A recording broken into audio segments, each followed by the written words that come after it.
Holly just said it's a little chilly, and it is. It's a little chilly. We are here on the front porch of her cabin. It's the middle of May. Not quite, almost the middle of May. And it's not snowing, so yay. It's not snowing. We got little dandelion poofy things kind of floating around, but that's about it. Yeah, no. So today's question is, does a big ego help or hurt a writer? There was a bug. Never mind Holly and the bugs.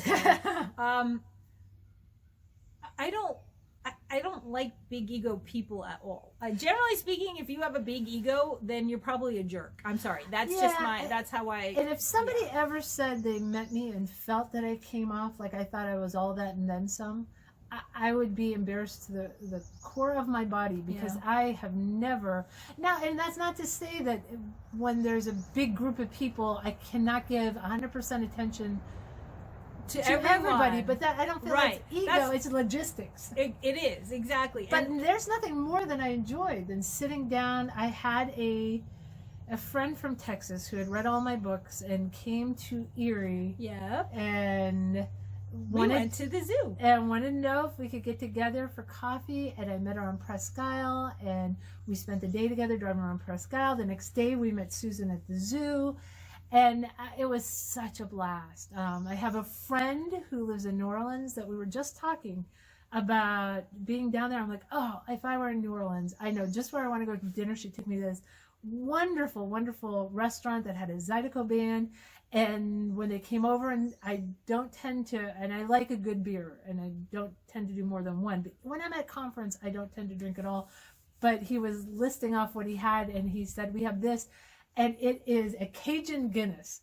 Well, like a Cajun, like how could you say no to a Cajun Guinness?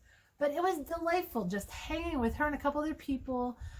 I love that. Most of the writers that I have had the good fortune to engage with do not seem to me to have big egos, including those that I think actually could be deserving of having a big ego.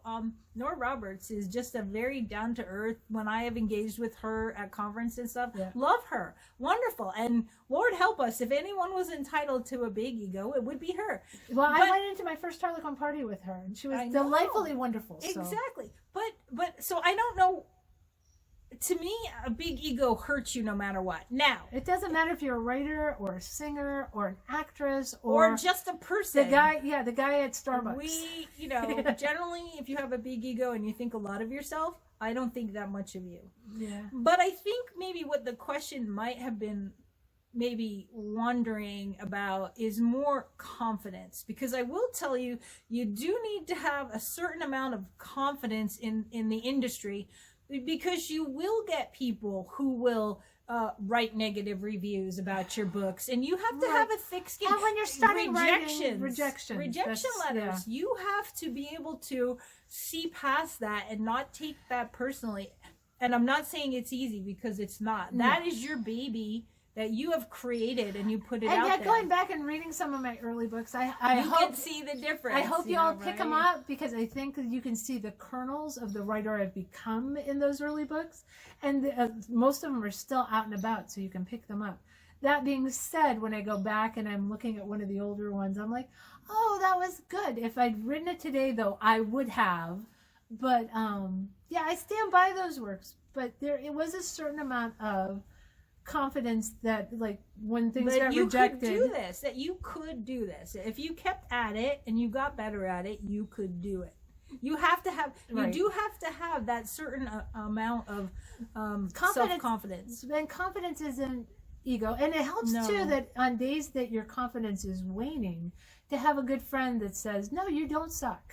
That's all I need some days, is somebody saying, yeah, no, you don't suck. It's don't take it personally. That person was having a bad day or whatever, or they just didn't like it, but it's not you. So it's them. It's them. It's not you. But having a bit of confidence, I think you need to believe in, not even to believe in yourself, but believe in your stories, in your work. Like the comedies out now are light and frivolous, and if you like my meteor books, you're going to say, oh, Holly. But I stand by it. Why don't you waste your time doing this? I love, and How to Catch a Groom will be out, and I don't know when this video will be out, but it comes out at the beginning of June. I love that story. I loved everything about that story. He's a scientist who loves logic, she is a heroine who plans weddings, so she loves love.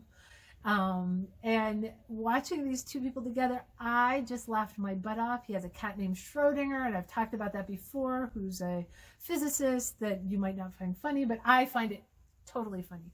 So I love, and I think there's a place for some of those later beach ready fun books, and I believed I could tell those stories. Yeah, and so there's a difference between self-confidence and ego, and especially big ego. Yeah, big ego. That's not pretty. It doesn't matter what you're doing. It doesn't in look life. good on anyone. No.